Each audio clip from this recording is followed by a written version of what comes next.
Hey, I'm Candace, your host, and if you're ready to grow your business and build your authority by getting booked on podcasts, I've got something special for you. I'm launching a brand new course that will walk you through exactly how to get booked on podcasts.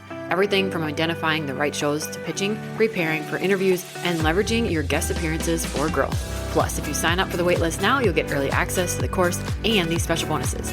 When you officially enroll in the course, you'll save $50 and get a free one-on-one strategy call with me to help you prep your speaking points and align your offers. These bonuses are limited and end on April 13th, so make sure to sign up today. Head to the link in the show notes to join and get started on your podcast guesting journey. I can't wait to help you get booked and start sharing your message with the world. Now let's dive into today's episode. All right, buckle up for a solo episode. I want to talk about taking up space and what that means, and more importantly, what it looks like and feels like. And if I back up a little bit, a few weekends ago, we had a girls' weekend with ABC with my two friends, Andrea and Brittany, and I'm Candace. That's why we call it ABC. Get it? Yeah.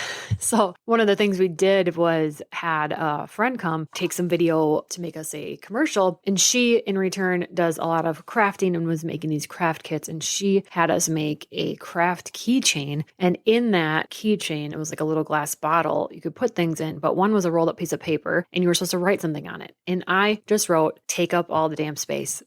That's exactly what I wrote. My daughters, my little girls, they're 6 and 8 now. They saw it when I got home and they asked me, what did I write on my paper? And I said, I wrote, "Take up space." Of course, then that followed with questions because they were like, what does that mean? Just take up room? Like, what does it mean? And in short, yeah, it does mean literally take up actual room, space, footage in the room that you're in, right? The best thing I could give them as an explanation was that it's when you do not shrink. It's when you don't let anything dim your light. It's when you don't retreat back into yourself, into that turtle shell where you poke your head out and you're doing big things and all of a sudden something happens and then you just bring your head back inside your turtle shell and you retreat. That's the best image I can think of that describes what not taking up space looks like. It's when you're met with doubts or comments from someone and you're right, you just shrink back into yourself. You're like physically are taking up less space basically because you have this knee-jerk reaction within us to be like, oh, they must be right. The other big thing is just because you don't fit in the box that someone else has decided for you doesn't make you wrong. Nobody gets to decide that. No one gets to decide what is right for you, what type of box you're supposed to be in. There's just no nice way to say it. That's just crap. You don't have to choose to subscribe to that type of thinking. And when we are living in the vibe of taking up space, being okay with that, I think maybe it goes back to when we grew up and society has shown us that as women and girls and little kids at the time, that we were not supposed to be seen or heard. As kids, maybe you weren't supposed to speak unless you were spoken to. And just all those different things that the world, society showed us was how we're supposed to be. But it's really hard to take up space when you are stuck in fear and overwhelm. For example, my 6-year-old, she had her first sliver about a week ago when we were kind of having these conversations about taking up space. She had a sliver and it was the smallest of small slivers. It was nothing. And I could see it. I'm like, just let me grab it with the tweezers. I think it'll be done easy. This is no problem. For whatever reason, she got it in her head that it was going to be horrendously painful. So she proceeded to cry on and off and just lose it for the rest of that night. I'm talking hours long. Like came home from school with it. It's like 3:00 until bedtime. And it was like 7:30, almost 8:00 because the other kids were sleeping already. And she's still crying. Well, the pep talk I was giving her at one point was, it's okay to be scared, but it's not okay to let it stop you. It is okay to be scared, but it's not okay to let it stop you. And the way to get through the fear and the overwhelm, because this was super overwhelming to her, this was scary. I haven't done anything for her not to believe me, but for whatever reason, she wasn't believing me when I was like, it's not going to hurt. She didn't believe any of us in the house that had tried to tell her about a sliver and that it's not going to hurt. This type of one wasn't going to hurt. Anyways, but I told her, do you see what this is doing to you? It has ruined your entire night. And if you go to bed with this sliver still in your hand, you're going to wake up and this is all going to start again. This probably wasn't great parenting, but I tried to use a little fear tactic and saying, we need to get this liver out in order to prevent an infection, things like that. I may have even stretched it because she said, what happens if it gets infected? Well, what happens is it's going to get red and then this and then that and then this, and maybe they have to cut your finger off. And now, do I advise parents to take it that far? No, probably not, because then that added to the issue later on because she was so torn between like, I just want this out because I don't want my finger to get cut off and get infected, but also then just paralyzed by this fear that she just told herself that this was going to be horribly painful to get the sliver out. So she was completely letting this stop her. And we do that when we're stuck in the fear and overwhelm. But the only way to move through that is to take action anyway. And for her, it was to let me finally got it in one swipe, came out just like I thought it was. She didn't feel it. Nothing happened, and it was over and done. So we had a good talk after that of, one, trust your mother when I'm legitimately swearing up and down that this is not going to hurt you. Trust me, I haven't done anything to not be trusted. But two, that whole piece, it's a funny little kid story, but this happens to us. This happens to us all the time. The fear and the overwhelm stop us, which being stopped and not doing what we are meant to do and that we're called to do and that we're put on this earth to do, or at least taking steps towards that calling, that is part of not taking up space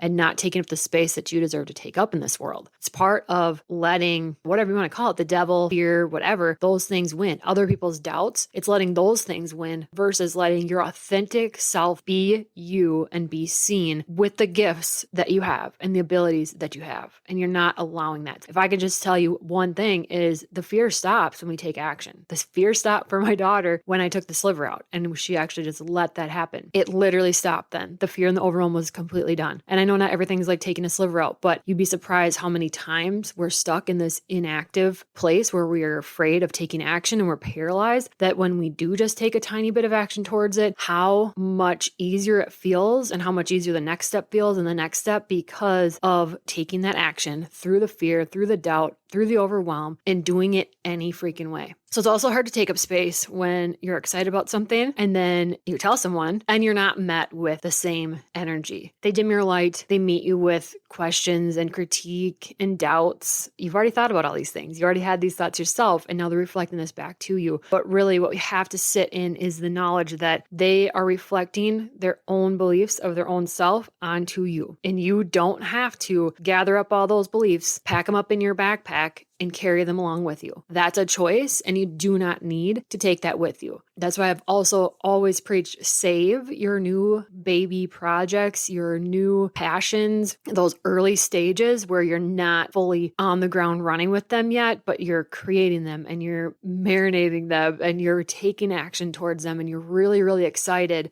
Save that information for the right crowd of people. That's why I have ABC. That's why we created the Aligned Business Collective, because we want to be that space for people, because we know how that felt when we shared it with the people that didn't meet us with the same energy and excitement. And I'm not saying that everybody should just tell you, yeah, jump all in, mortgage your whole house, do all this. No, I don't mean that. That's crazy talk. But what I do mean is, the people that you share stuff with and you're super excited with, and then you leave that conversation and you feel even more amped up and you feel confident that you could figure this out and that you will figure this out. And you also know the group of people that you share these things with, and you leave thinking, oh yeah, that really was a dumb idea. It probably won't work anyway. Man, it would take a lot for that to work. Do you see how there's such a completely different energy there? Yeah, that's not taking up space. That is dimming your light. That's retreating into yourself and shrinking because you're not fitting the box that those people think the world should fit in. So don't give them the privilege of you sharing your excitement with them.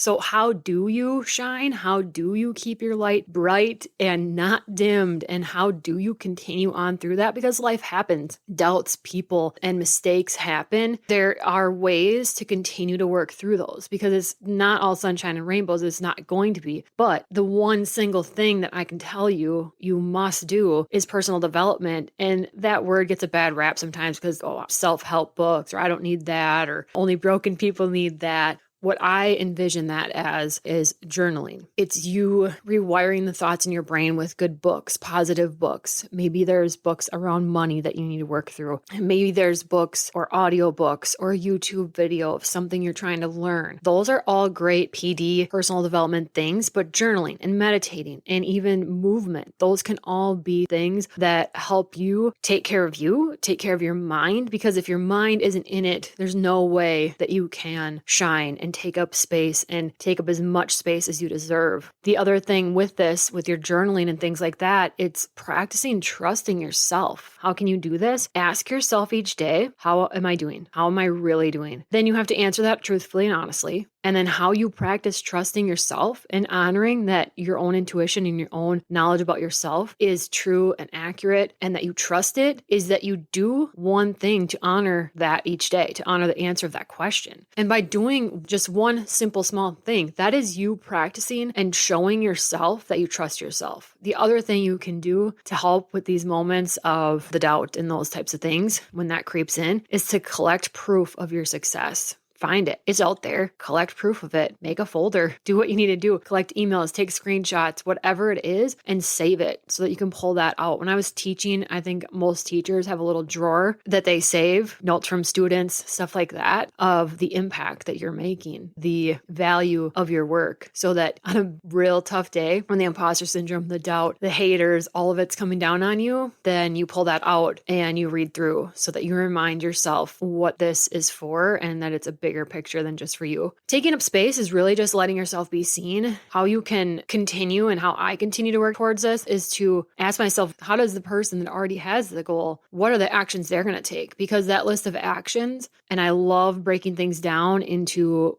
how can I get to this goal? But it's much different list of actions if I'm just going to work towards getting there than if I put my shoes on and say, I'm already there. What actions would I take if I'm already there? Those actions are completely different than if I'm thinking that, well, I'm over here at ground zero. How could I get there? What actions will I take to get there? Those two action lists are completely different. And I'd put money every time that the person that's planning their actions based on someone that already has their goal is going to go a lot farther and a lot faster than the other person. And taking up space can also just be sharing what you're doing with the world, putting yourself out there, sharing it with social media. Maybe it's an email list, maybe it's getting in the newspaper, whatever. But there's ways to let yourself be seen and share what you're doing. It doesn't have to be this grand marketing scheme. If you're trying to launch a business, a side business, whatever it might be, people need to know that you are in business or that you have these skills. And so you just send the email, you just post on social media, and you don't have to give it much more thought than I'm just going to share what I'm doing, right? You just start sharing and trusting that you'll learn, you'll figure it out as you go.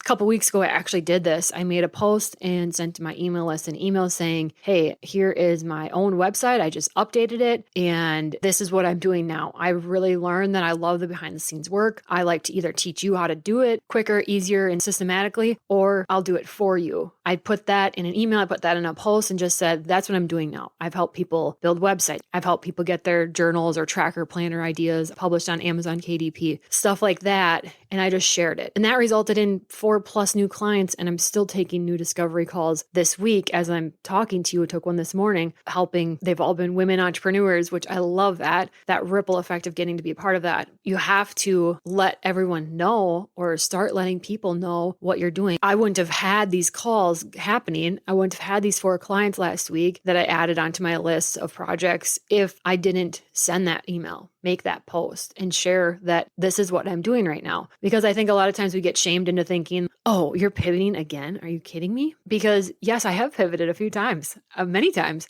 And I still feel that I'm in the same realm that I was. I love to still teach. I love to coach people through things. I love to brainstorm with people. I love to troubleshoot and mentor people. That still has never left. But I've also learned more about myself that I do enjoy being behind the scenes as well. And having that downtime and that alone time and creating behind the scenes and helping push other people's businesses along. As you uncover things about yourself and you need to pivot and shift things, whether it's a big pivot or a little pivot, whatever, because I've gone from calling myself Beachbody coach, it started as, then an accountability coach when I branched out on my own. Then it was maybe I should go the mindfulness route because I added that certification and that was speaking to me. Then I went back to accountability coach and now I'm saying online business manager. And with that, I can help teach you things that have to do with your online portions of your business, or I can do them for you. You get to shift. That's the whole box of the world telling you, the society telling you that you don't fit in someone's box and that it's not okay to pivot and change. I read something once and it said, and I'm paraphrasing this, I don't remember it exactly, but basically the gist is the most successful people are the ones who can pivot the fastest. Okay, let that sink in. Don't beat yourself up because I know I've heard it. Well, how are you going to ever be successful if you don't give something enough time and you don't stay the same and you don't this and you don't that? As soon as you know something's unaligned, it is your job to change it, because if you continue doing unaligned work, then I just know what happens. You end up burnt out. You end up losing your passions, your joys. It's not fun. Okay, we're all sent here to do something for the greater good, whether you believe in God or whatever, and I do, but we're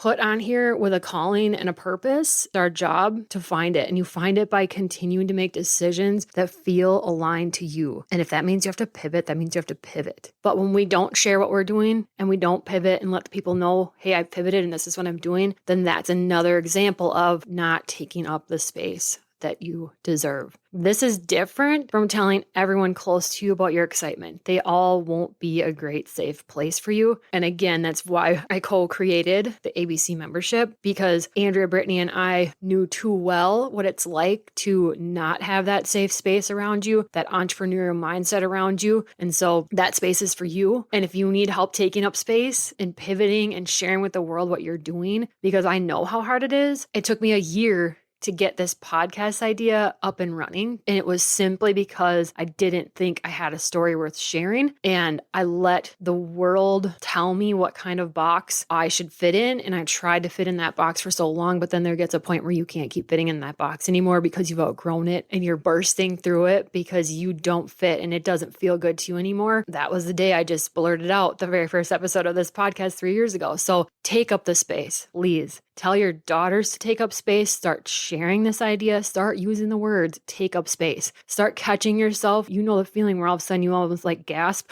You like pull your body inward or you shrink your head down towards your shoulders. You're physically trying to take up less space because of a comment or doubt or a challenge or something that was thrown your way, a curveball. It's time to just start a movement to take up space and to not do that anymore. And when we catch ourselves, refuse it and say, I'm choosing the next best thought. And that is blank. And you get to fill that in because you have the power to change that and you have the power to do that. So go and take up space. There is nothing you need to do or be or reach to deserve to take up space. You are deserving of it right freaking now.